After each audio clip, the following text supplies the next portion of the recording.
Hey guys, welcome back to the channel. So I'd like to introduce you to the next project we're going to be working on. This is a 1986 Yamaha Moto 4 200. Electric start, reverse, 5-speed automatic clutch. The main issues with this are the fact that the front brakes don't work. I think the pads are, or the shoes are pretty much worn down. It's got a tick in the top end that I believe is valve noise, but I don't want to rule out a piston slap. There's a couple of leaks here and there. This had a bent axle. I actually just found a used rear axle that was straight locally, and we installed that. So that was good. As you can see here, here's the old axle, and right there you can see how that kind of dips down. So somebody jumped it or rolled it or did something and bent the axle there. So replacement axle and a replacement hub for the same side, because I don't know if you can see in there very well, but I've never seen hub splines reduced to shark's teeth before, but those are all pretty sharp and worn down, and there's a lot of wobble when that's installed. So I picked up a hub and the axle locally. Luckily there's a salvage yard that has that had both in stock, so I paid I think $50 for both of them, and now the axle's nice and straight. We put new diff fluid in the rear end, and I did put 5 inches of wheel spacer on the rear axle using some lug extenders. This is not going to be a four-wheeler for much longer. This unit is going to be chopped in half. Pretty much right here. I'm going to try to maintain use of that support bar. Maybe have to weld in something custom, maybe get rid of the exhaust, tuck the exhaust in a little further back. But this is going to run a fairly large side-by-side go-kart. The oil is clean in it now. It did have gas in it, which we drained to put new gas in, and it does fire right up. But I won't fire it up right now because in order to check the valves, it needs to be stone cold. It is currently about 30 degrees outside, and I don't know if you can see out the window there, but it's snowing out. So it's cold enough to merit today being the day that we do the valves. Alright, so the first thing we have to do is remove the gas tank. Typically there is a nut on either side holding it down here, or a bolt, and a rubber strap here on the back. So we're going to pull up the rubber strap and just make sure the fuel is off. And then I've already had this fuel line off, so it shouldn't be too hard to just push it off. We might get a little bit of gas spillage from what's left in the line. Little whoop.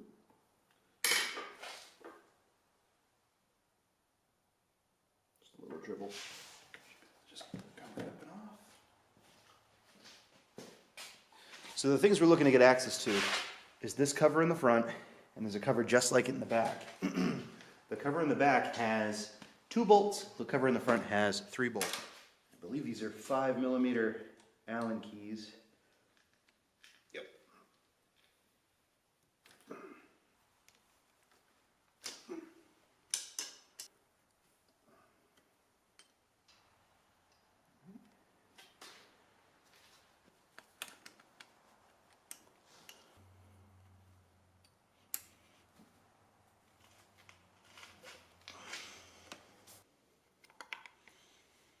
So in order to check the valves, you not only have to take the covers off the valves themselves, or off the valve tappets themselves, you have to take off the timing cover and the timing sight bolt right here, which is at the back side of your reverse gear selector. Now there's a tab right there, or a little line, it's hard to see, on the cam itself, on the cam gear, and that line has to line up with this little arrow here at the top of the case on the head. Down here, which will be also hard to see, there's a little line with a T at the top of it, and I don't believe I can get you guys in there to see that, but that has to line up as well. So as soon as I did that, the funny thing happened, and I realized how loose the valves are. That's where my slapping noise is coming from. It's way worse than I thought it was. But it's the valves. It's I'm kind of ruling out piston slap at this point. Right now we're looking at the front side of the motor. This is the exhaust valve. Exhaust valves need to be between 0.0043 inches and 0.006 inches. The intake needs to be between 0.002 inches and 0.004 inches. So currently I have these three, which you can't see because of the focus, these three feeler gauges ready to go, a 0.002, 0.003, and 0.004. I figure a 0.003, a 0.004, and a 0.005. I want to have the exhaust right at about 0.004 to 0.005, and I want to have the intake right at about 0.003. So I want these to be right in the middle of their spec range. I don't want them to be too tight, but anything's going to be way better than how loose they are. So I'm not even going to bother checking what these are right now because I know they're, grossly loose. So I'm going to loosen up the adjuster and tighten up the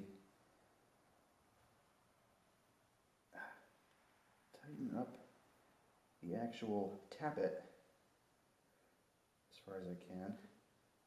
All right, so I have zero movement right there.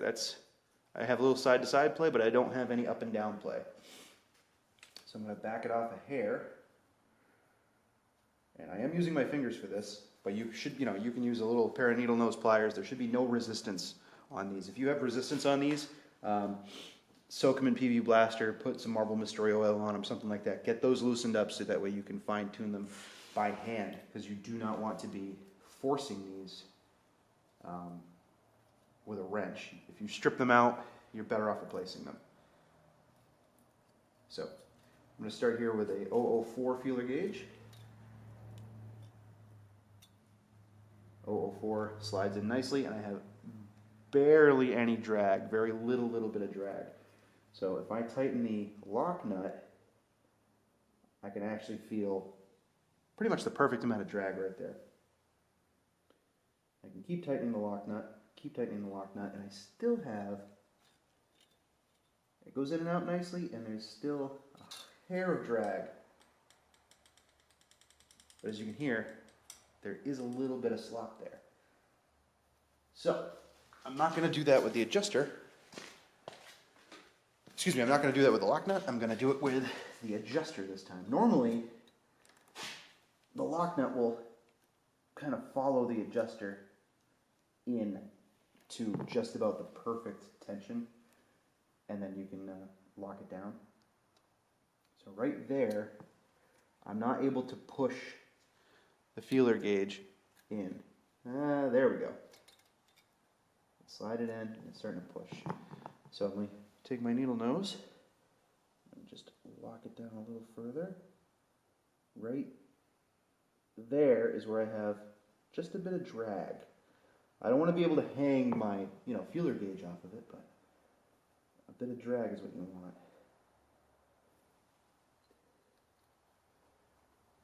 See if I can get a little bit more on there, a little bit more purchase on that adjuster.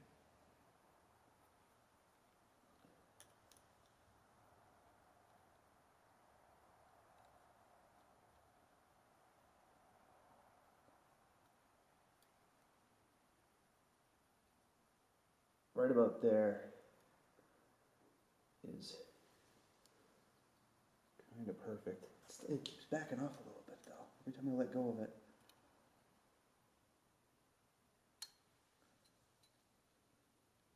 Right there. Let me get that lock nut moved down as far as I can by hand. So right now the exhaust is at 004. Which is slightly on the tight side. So I don't mind if it's a little loose on a number 4 feeler gauge, or a 4 thou feeler gauge. But that's spot on to where I want it. So now that it's spot on to where I want it, the most delicate part of this whole thing is preventing the tappet from spinning while you're tightening the jam nut. Not my favorite thing to do. So we're going to put a wrench on here. Just tightly grab these with a needle nose and then slowly torque it down a little bit. we can check it again. See if anything moved. All right, the 4 is a little hard to start, but it's in there and there's barely any drag on it. I can push it both ways, so I feel that that's accurate. A little bit of tappy-tappy, but nowhere near as bad as it was. Just give this one more little ink, just to make sure it's snug. Exhaust is done. All right, so for the intake, we're going to do the same exact thing, except we're going to set it to not 0.004. We're going to try to set it to 0.003. Again, tight valves aren't really a big deal. The thing is the engine warms up, and as the valve warms up and as the tappet warms up, they expand and that gap closes. So you might hear a little ticky, ticky, ticky when the engine starts, but that will go away. Now if you have the gap too tight, as they heat up they'll touch and they'll actually push against one another, and the tension between the rocker, tappet, and the top of the valve will hang the valve. So the valve will remain open during compression, during when the engine's actually firing, and you can lose compression that way. You can also lose a lot of horsepower that way. So having them within spec is right, is what you want to do. You don't want to go fooling around with your valve lash too much. You want to kind of stay within what the manufacturer recommends, especially on an air-cooled engine like this, where the top end tends to be the hottest part of it.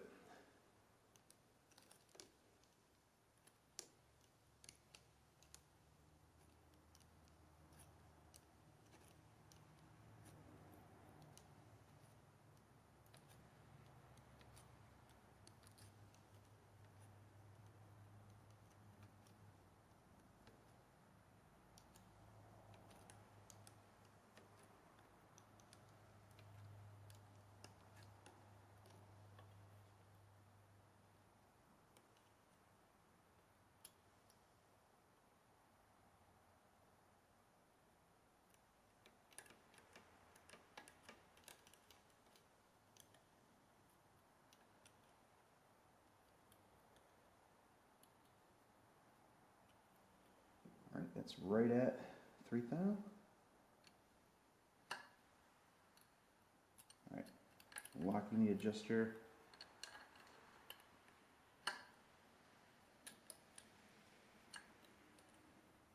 Perfect. Perfect. Okay, so I was going to do the cam chain tensioner, and I did take it apart. It turns out it's actually self-adjusting. There's nothing to adjust in there. It's spring-loaded. That's all there is to it. So I think we're done here. We're all back together. Fuel lines reattached. Let's get you guys close over to this way. And we're going to have a listen here and see if there's any ticky-ticky.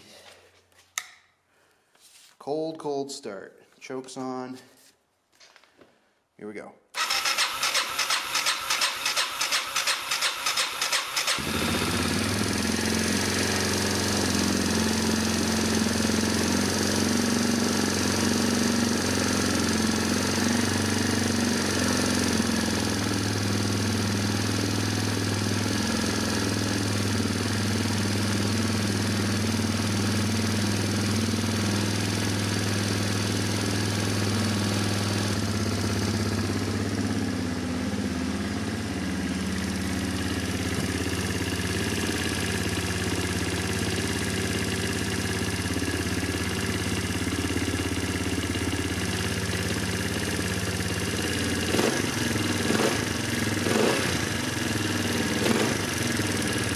Level of noise that we were looking for. Normal running engine, it seemed to fire up just fine, rev just fine, and the noise level was 100% appropriate for a nice smooth valve adjustment.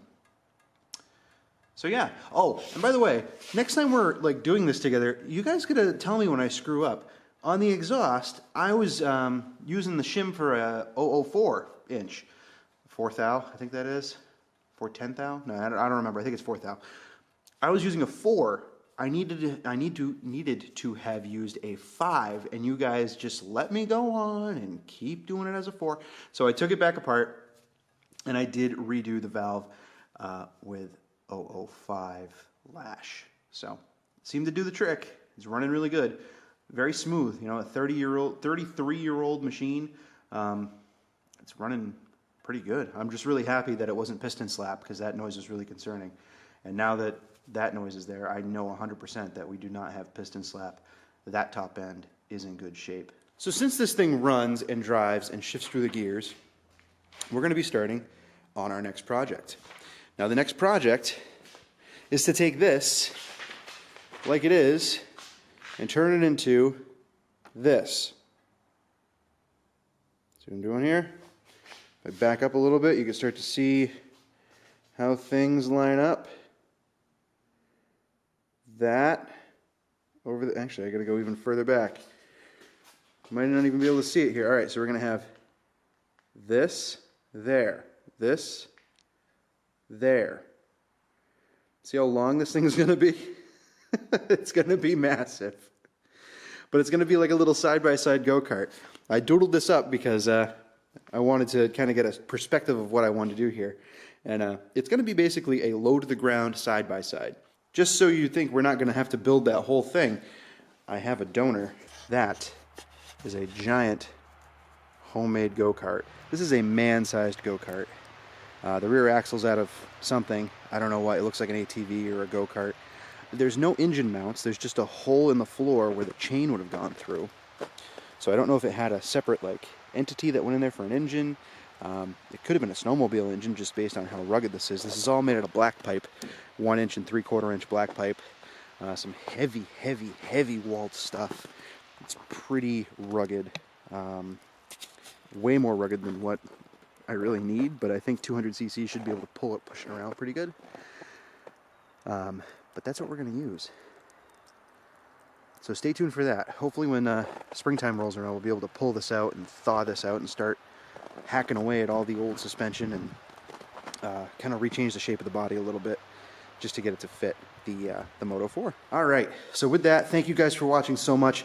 I really appreciate the views, appreciate the likes, and leave a comment down below. See what you think this is going to turn out to be. Let me know if you like this idea. I think it's going to be a fun little buggy, especially for the kids, and it's not going to be something that's super powerful anyway. And if the kids get old enough and use it, I can always, you know, this is an automatic with 5 speeds. I could always lock the shifter in first gear, and there they go. They can have forward and reverse first gear. They can't get into too much trouble doing that. And, you know, if I put a governor on the throttle, they're not going to be able to rev it to high heaven either. So it might be a good little first quad for everybody, or a first go-kart for everybody. Definitely not here, not on my piece of land. A little too small for something this big, but definitely on the farm. All right, guys. Thanks again for watching. Take it easy. Like, comment, and subscribe.